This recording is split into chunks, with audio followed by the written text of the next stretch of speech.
আসসালামু আলাইকুম রহমতুল্লাহ। আজকে একটা ছোট্ট ভিডিও দেখবেন, রাইস কুকার নিজে কিভাবে মেরামত করবেন। দেখুন অবস্থা রাইস কুকারের, এটাও সুন্দরভাবে মেরামত হবে। এর টু পিন প্লাগটা পুড়ে গেছে, আর একটা রাইস কুকারের জ্যাক পয়েন্ট পুড়ে গেছে। জ্যাকের সাইড কেটে আপনার এর টু পিন কেটে এই তারটার সাথে জোড়া দিয়ে দিলাম। তারটাও বড় হয়ে গেল, আপনার পুরনো কর্ড ফেলে দেওয়া লাগলো না।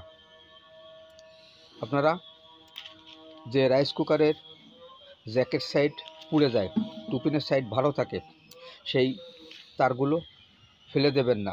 এগুলো অনেক সময় অনেক কাজে আসবে।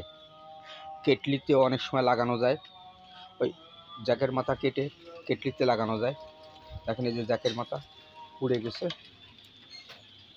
আর এই রাইস কুকারের টুপিনের সাইডটা পুড়ে গেছে। একটা টুপিন কাটলাম, আর একটা জ্যাকের সাইড কেটে আপনার জোড়ায় দিলাম, তারটাও বড় হলো, রাইস কুকারটাও ঠিক হয়ে গেল।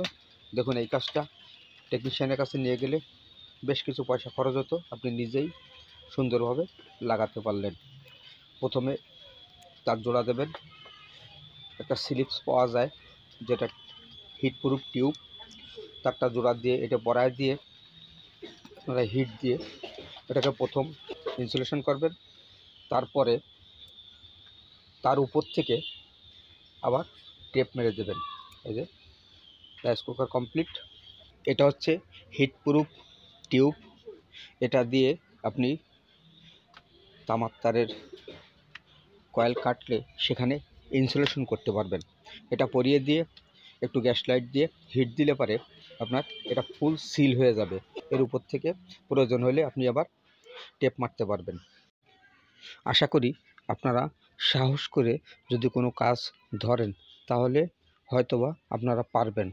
তাই আপনারা সাহস করে কাজ ধরে কাজ করবেন। সবাইকে ধন্যবাদ জানিয়ে আজকের ভিডিও এখানে শেষ করলাম।